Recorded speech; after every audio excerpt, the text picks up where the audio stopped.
আমার যুবক ভাইরা, আপনাদের জন্য আমরা আছি। 3000 টাকা করে অক্টোবর মাস থেকে পাবেন গ্র্যাজুয়েট যুবকরা। আর যারা গ্র্যাজুয়েট নন, যারা ন্যূনতম শিক্ষা বা একটা শিক্ষা নিয়েছেন, তার পূর্ণাঙ্গ গাইডলাইন আমরা বের করব, তারা 2000 টাকা করে পাবেন।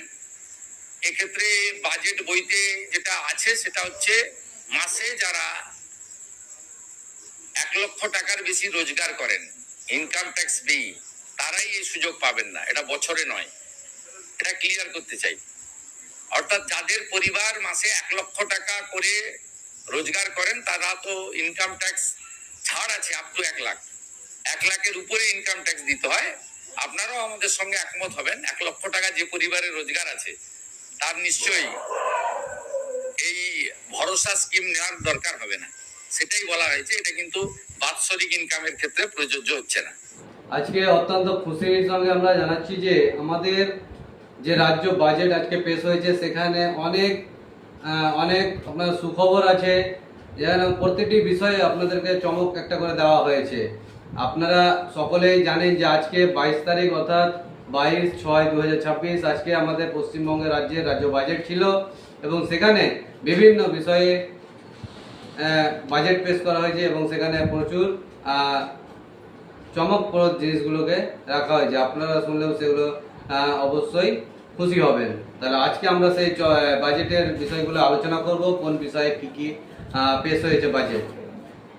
প্রথমেই যেটি বলেছেন যে রাজ্যের সরকারি কর্মচারীদের যে ডিএ 42% দাবি ছিল, সেই 42% থেকে 50% প্রায় অর্থাৎ 20% ডিএ দিয়ে দেওয়া হবে আগামী অক্টোবর মাস থেকে। অর্থাৎ অক্টোবর মাসের প্রথম তারিখ থেকে 20% ডিএ দেওয়া হবে, এবং বাকি যে ডিএ আছে 22% থাকলো, সেটাকেও আগামী বাজেট বছরের মধ্যে কমপ্লিট করার চেষ্টা করবে, এই কথাই তিনি জানিয়েছেন শুভেন্দু অধিকারী মহাশয়।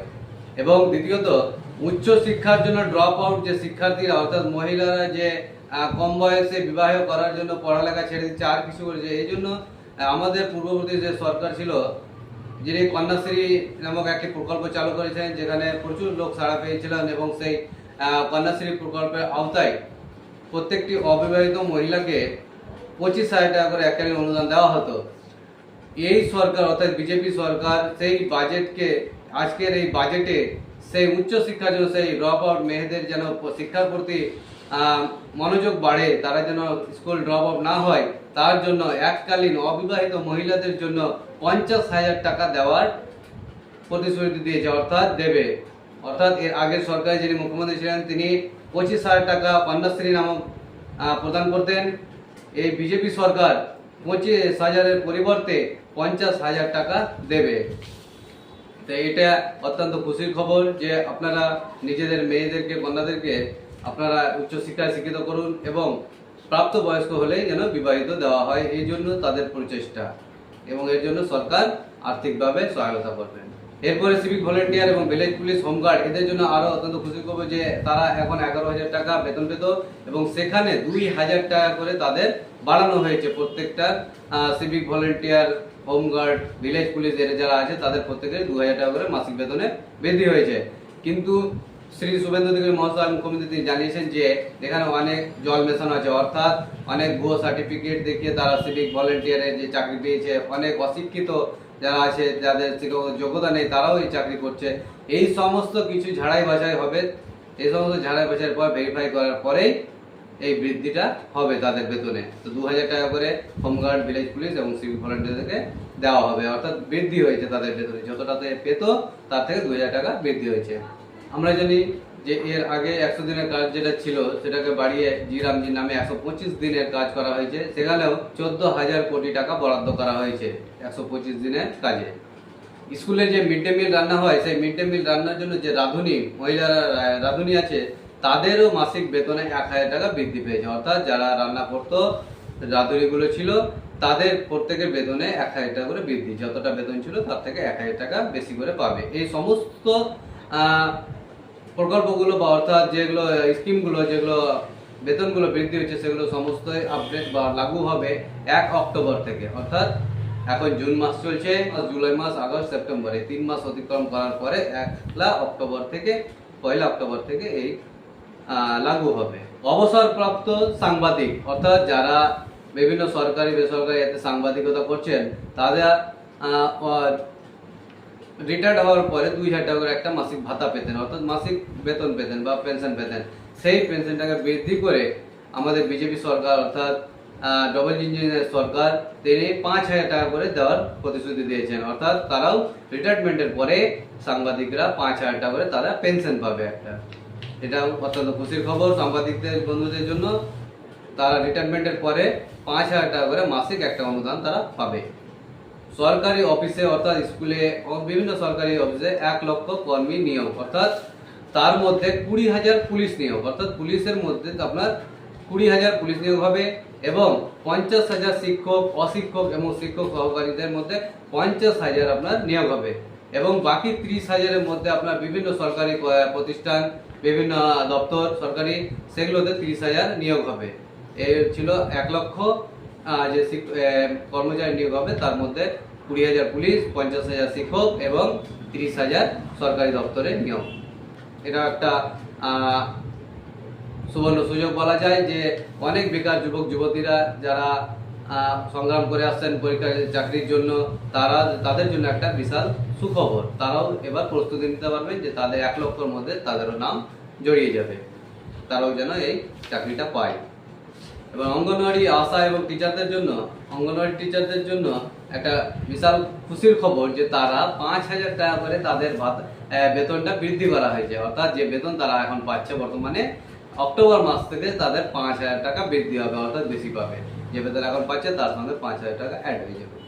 এটা আশা কর্মীদের জন্য এবং যারা অঙ্গনওয়াড়ি আশা কর্মী আছে তাদের জন্য, টিচারদের জন্য খুব খুশির খবর। তারা অনেক পরিশ্রম করে, তারা যে বাচ্চা প্রসব হয় তখন মহিলাদের সঙ্গে, গর্ভবতী মহিলাদের সঙ্গে হসপিটাল পর্যন্ত পৌঁছে তাদের সমস্ত দায়িত্ব, তাদেরকে টিকাকরণ দেওয়া, পোলিও খাওয়ানো, সব কিছু তাদের দায়িত্ব থাকে। তাই তাদের দিকেও বিশেষ নজর দেওয়া হয়েছে এবং তাদের বেতনে 5,000 টাকা করে বৃদ্ধি করা হয়েছে। গর্ভবতী মহিলাদের জন্য এককালীন 21,000 টাকা অনুদান দেওয়া হবে। সরকারি পক্ষ থেকে জানানো হয়েছে যে তারা যে গর্ভবতী মহিলা, তারা প্রসবকালীন যে গর্ভবতী মহিলা, তাদের এককালীন 21,000 টাকা সরকারের পক্ষ থেকে একটা অনুদান দেওয়া হবে। এরপরে হচ্ছে বিধবা ভাতা, বার্ধক্য ভাতা এবং হ্যান্ডিক্যাপ ভাতা অর্থাৎ প্রতিবন্ধী ভাতা। তো এই ভাতাটা আমরা এতদিন শুনে আসছিলাম যে 1,000 করে পাচ্ছে, সেটাকে ডবল করে 2,000 টাকা করে দেওয়া হবে, কিন্তু এমনটা না বন্ধুরা। 500 টাকা বৃদ্ধি করা হয়েছে, অর্থাৎ এখন 1,000 টাকা করে পাচ্ছিল, আগামী অক্টোবর মাস থেকে তারা সেটা 1,500 করে পাবে, অর্থাৎ 500 টাকা বৃদ্ধি করা হয়েছে। বিধবা ভাতা, বৃদ্ধ ভাতা এবং প্রতিবন্ধী ভাতা, এই 3 ধরনের ভাতাতে 500 টাকা করে বৃদ্ধি করে সেটাকে 1,500 করা হয়েছে। আগামী অক্টোবর মাস থেকে তারাও সেই টাকাটা পাবে। আলোচিত এবং একটা প্রকল্প যেটা ছিল অন্নপূর্ণা যোজনা, সেই অন্নপূর্ণা যোজনার টাকা গত 3 তারিখ থেকে ছাড়া স্টার্ট হয়ে গেছে এবং আগামী 1 জুলাই 1,05,00,000 ভেরিফিকেশন যে কমপ্লিট হয়ে আছে পোর্টালে, সেটাও টাকা ছাড়া হবে। এই প্রতিশ্রুতি, এই জন্য 36,000 কোটি টাকা বরাদ্দ করা হয়েছে সরকারের পক্ষ থেকে। তো মিড ডে মিলে যে খরচ হতো ছাত্রদের প্রতি, সেই মাথাপিছু প্রতি 10 টাকা করে বাড়ানো হয়েছে। অর্থাৎ প্রতিটা ছাত্রের প্রতি যে খরচটা হতো মিড ডে মিলের জন্য, সেখানে 10 টাকা বৃদ্ধি করা হয়েছে। অর্থাৎ তাদেরকে যে গুণগত খাবারের যে গুণগত মান, সেটা যেন ঠিক থাকে বা বৃদ্ধি পায়, সেই জন্য এই প্রচেষ্টা সরকারের। এবং এমএলএ ফান্ডে 70 লাখ টাকা থেকে, অর্থাৎ 70 লক্ষ টাকা থেকে 1 কোটি টাকা বরাদ্দ করা হয়েছে। 70 লক্ষ ছিল, সেটাকে বৃদ্ধি করে 1 কোটি টাকা করা হয়েছে। আজকের এই বিশাল বাজেটে অত্যন্ত খুশির খবর যে প্রত্যেকটা বিষয়ে তারা অনেক বৃদ্ধি করেছে এবং সেটা সকলের জন্য একটা খুশির খবর। আপনারা জানেন যে গত 1 জুন থেকে সরকারি বাসে মহিলাদের জন্য, পশ্চিমবঙ্গের মহিলাদের জন্য ফ্রি যাতায়াত ব্যবস্থা করা হয়েছে। অর্থাৎ তাদেরকে কোনো রকম পয়সা ছাড়াই তারা পশ্চিমবঙ্গের মধ্যে এক প্রান্ত থেকে অন্য প্রান্তে যাতায়াত করতে হবে সম্পূর্ণ ফ্রিতে, অর্থাৎ বিনামূল্যে। তো সেই পরিষেবার জন্য তাদেরকে আজকে বাজেটে বলা হয়েছে যে একটা করে পিন কার্ড দেওয়া হয়। আমি তো বলেছিলাম যে একটা করে পিন কার্ড দেওয়ার কথা বলা হচ্ছে। তো আজকের বাজেটে সেই কথাও তিনি উত্থাপন করেছেন আমাদের যিনি অর্থমন্ত্রী, তিনি বলেছেন যে তাদেরকে পিন কার্ড দেওয়া হবে। তো কিছুদিন পরেই সেই কার্ডটাও তাদের কাছে পৌঁছে যাবে, এই আশা করছি আমরা। গত যে মুখ্যমন্ত্রী ছিলেন তার সময়ে, তার ভোটের আগে আমরা দেখেছিলাম যে নতুন প্রকল্প যুব সাথী নামে একটা প্রকল্প চালু হয়েছিল, যেখানে মাধ্যমিক পাস ছাত্রছাত্রীদের 3,000 টাকা করে একটা ভাতা দেওয়া হচ্ছিল। কেউ পেয়েছিলেন, কারো আবেদন আবার পেন্ডিং ছিল, কেউ আবার পাননি, বিভিন্ন একটা অভিযোগ ছিল। তবুও অনেকেই পেয়েছেন এই 3,000 টাকা করে। সেখানে আপনার মাধ্যমিক পাস করলে সেই 3,000 টাকাটা দেওয়া হতো। কিন্তু আজকের বাজেটে যে পেশ করা হয়েছে বাজেটে, সেখানে বলা হয়েছে যারা গ্র্যাজুয়েট অর্থাৎ যারা স্নাতক পাস করেছেন তারাই শুধুমাত্র 3,000 টাকা করে পাবেন। স্নাতকের নিচে অর্থাৎ মাধ্যমিক পাস, এইচএস পাস, যারা গ্র্যাজুয়েশন কমপ্লিট করেন অর্থাৎ ফার্স্ট ইয়ার বা first semester, second semester, third semester পর্যন্ত পড়াশোনা করেছেন কিন্তু গ্র্যাজুয়েশনটা কমপ্লিট করেন, তারা সেই 3,000 টাকা পাবেন না। তারা 2,000 টাকা করে তারা পাবে মাসিক। অর্থাৎ যারা গ্র্যাজুয়েশন কমপ্লিট করেছেন তারা 3,000 টাকা করে পাবেন, এবং যারা গ্র্যাজুয়েশন কমপ্লিট করেনি, তার নিচে থেকে পড়াশোনা করেছেন, তারা 2,000 টাকা করে মাসিক পাবেন। কিন্তু গত সরকারে আমরা দেখেছি যে প্রত্যেককেই 3,000 টাকা করে দেওয়া হতো, কোনো কোয়ালিফিকেশনের ভিত্তিতে না, শুধুমাত্র মাধ্যমিক স্তরে পাস করলেই তারা 3,000 টাকা করে পেয়ে যাচ্ছিল। কিন্তু এই সরকার এই বাজেটে পেশ করে বলা হয়েছে যে গ্র্যাজুয়েশন হলে আপনারা 3,000 টাকা পাবেন, না হলে আপনারা তার নিচে থাকলে, তার নিচে পড়াশোনা করলে আপনারা 2,000 টাকা করে ভাতা পাবেন। তো এটাও একটা, যারা গ্র্যাজুয়েশন করেছে তাদের জন্য একটা খুশির খবর যে তারা 3,000 টাকা করে পাবে। যারা গ্র্যাজুয়েশন করতে পারেননি বা করেননি তারা 2,000 টাকা করে একটা ভাতা পাবেন। এবং যাদের ইনকাম, যাদের ফ্যামিলি ইনকাম, যাদের বাবা আছে, তাদের ফ্যামিলি পরিবারের ইনকাম বছরে 12 লক্ষ টাকার নিচে থাকবে বা 12 লক্ষ টাকার কম থাকবে, যাদের ইনকাম মাসিক 1 লক্ষ টাকা থাকবে, তারা এই সুবিধা পাবেন না। যাদের ইনকাম মাসিক 1 লক্ষ টাকার কম থাকবে পারিবারিক ইনকাম, তারাই এই সুবিধা পাবেন। কারণ যারা 1 লক্ষ টাকা পর্যন্ত দেন তারা তো ইনকাম, যারা 1 লক্ষ টাকার উপরে ইনকাম তারা ইনকাম ট্যাক্স দেয়, যারা 1 লক্ষ টাকা ইনকাম আছে তাই ইনকাম ট্যাক্স দেয় না। কারণ 1 লক্ষ টাকা পর্যন্ত ইনকাম ট্যাক্সে ছাড় দেওয়া আছে। তো 1 লক্ষ টাকা যদি ইনকাম হয়, শুভেন্দু অধিকারী মহাশয় বলেছেন যে তাদের এই যে যুব শক্তির টাকাটা তাদের পাওয়ার কথা না বা পাওয়ার যোগ্য না তারা, কারণ তাদের পারিবারিক আয় 1 লক্ষ টাকা। এই টাকাটা তারাই পাবে যাদের 1 লক্ষ টাকার নিচে ইনকাম, ফ্যামিলি ইনকাম মাসিক। তো বছরে 12 লক্ষ টাকার কম হলে আপনারা এই সুবিধা অবশ্যই পাবেন। এবং তিনি এই বাজেটে আরো বলা হচ্ছে আইপিএস, আইএএস, ডাব্লিউপিএস এর পরীক্ষার প্রস্তুতির জন্য প্রত্যেককে এককালীন 30,000 টাকা দেওয়া হবে। অর্থাৎ আপনারা যে ইউপিএসসি, আইপিএস, আইএএস এসবের পড়ালেখার জন্য যে প্রস্তুতি করেন, সেখানে অনেক খরচ হয়, সেই খরচের কিছুটা সাহায্য করার জন্য সরকার এককালীন আপনাদেরকে 30,000 টাকা করে একটা দেওয়া হবে প্রস্তুতির জন্য পরীক্ষা। তো আজকের বাজেটটা খুবই একটা গুরুত্বপূর্ণ ছিল এবং অত্যন্ত খুশির একটা, আমরা এই বাজেটের মাধ্যমে আমরা দেখলাম যে প্রত্যেক স্তরে, প্রত্যেক বিষয়ে কিছু না কিছু বৃদ্ধি ঘটেছে। অর্থাৎ যে টাকাটা তারা পাচ্ছিল তাদের বিডিএসএ, ডিএ হোক, আশা কর্মীদের হোক, অন্নপূর্ণা যোজনা যে সেটা পেয়েছি আমরা, তারপরে ভাতা হোক, যুবশক্তি হোক, সেই বিষয়ে আমরা অত্যন্ত প্রত্যেক বিষয়ে আমরা খুশি হয়েছি যে প্রত্যেকটাতে কিছু না কিছু বৃদ্ধি ঘটেছে।